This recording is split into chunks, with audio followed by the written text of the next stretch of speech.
నిన్నటి function video part 2. పొద్దుగాల వచ్చి బాబాయ్ వాళ్ళ ఇంటికి డైరెక్ట్గా పోదాం అనుకున్నాం కానీ ఫస్ట్ మా ఆడబిడ్డోళ్ళ ఇంటికి పోయి తయారయ్యేసరికి 11 అయింది. ఇప్పుడు ఇంటికి పోతే వాళ్ళు ఫంక్షన్ కోతారు, అందుకే మేము ఇంటికి పోతే అల్లట్టు మేము ఇటు అవుతామని చక్కగా ఫంక్షన్ కడికే పోయినాం. వీళ్ళు మాకు బాబాయ్ పిన్ అవుతారు, ఇప్పుడు ఫంక్షన్ జరిగే పిల్లలు చెల్లెళ్ళు అవుతారు.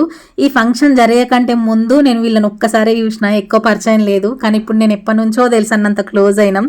ఈ పిల్లలు ఈ ఫంక్షన్ వీడియో కోసం ఎప్పుడు పెడుతుంది అని వెయిట్ చేసిర్రట. నిన్న ఫోన్ చేసి చెప్పింది పిన్ని. మొత్తం వీడియో రేపు పెడతా అనగానే పిల్లలు బాగా ఖుషి అయ్యారు. రేపటి వీడియో కోసం ఏమన్నా ఫొటోస్ కావన్నా అని అడిగింది, కానీ ఆల్రెడీ బాబాయ్ ఫొటోస్ పంపిండు. ఆ విషయం ఏమో పిన్నికి తెలియదు.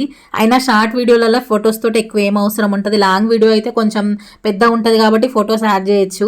షార్ట్ వీడియో అంటే చిన్నగా ఉంటుంది కదా, డైరెక్ట్ గా అందరం కనిపిస్తున్నామని ఫొటోస్ ఏం యాడ్ చేయలేదు. అసలు ఆ రోజు లాంగ్ వీడియో తీయాలనుకున్నా, కానీ వీళ్ళు నాకు కొత్త కదా ఏమనుకుంటారో ఏమో అనుకున్నా, అందుకే అక్కడక్కడ కొన్ని క్లిప్స్ తీసిన. నేను ఎవరిని పర్మిషన్ అడగకుండా వీడియో తీయ, వాళ్ళకి ఇబ్బంది లేదనుకుంటేనే వాళ్ళని చూపిస్తా. నేను ఎందుకు అనుమానపడ్డా ఏమో, వీళ్ళు మస్తు కోఆపరేటివ్. అనవసరంగా షార్ట్స్ తీసిన, ఫుల్ వీడియో తీసిన అయిపోవని ఈ వీడియోస్ ఎడిట్ చేసినప్పుడు అనిపించింది, ఏం చేద్దాం చేతులు కలినాక ఆకులు పట్టుకుంటే ఏం లాభం. ఈ ఫొటోస్ అన్ని దిగినాక తినడానికి పోయినాము. అన్న ఐటమ్స్ టేస్ట్ అదర్స్. నేను అప్పుడు నాన్ వెజ్ తినలేదు, ఎందుకంటే దేవి నవరాత్రులు కదా, వెజ్జే తిన్నా. అన్నింటినీ కొంచెం టేస్ట్ చేసేసరికి కడుపు నిండింది. ఒక బటర్ స్కాచ్ ఐస్ క్రీమ్, ఇంకో వెనీలా విత్ గులాబ్ జామ్ కలిపి తిని కొద్దిసేపు కూర్చుంటే అక్కడ ఎదురుగా డాన్స్ ఎత్తురు. ఇక నాకు ఆలా అవుతుందా, నేను పోయి చేసిన. అది పల్లెటూరా సిటా అని చూడకుండా అక్కడ కూడా మన దుంకుడే స్టార్ట్ చేసిన.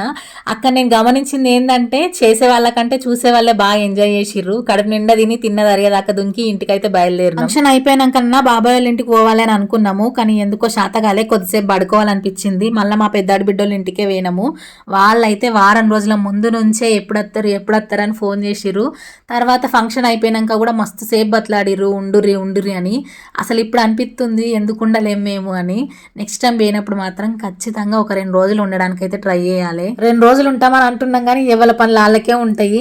మళ్ళీ హైదరాబాద్లో 2 రోజులు అస్సలకే ఉండను, కాలు కట్టేసినట్టు అవుతుంది. ఒక్క పూటకే ముక్కలకు వస్తుంది. మా ఇంట్లో ఉంటే మంచిగా ప్రశాంతంగా ఇంటి ముందటికి ఇంటి వెనకకి ఎన్నిసార్లు తిరుగుతానో, నాకు అస్సలకే పొద్దు అక్కడ ఉంటే.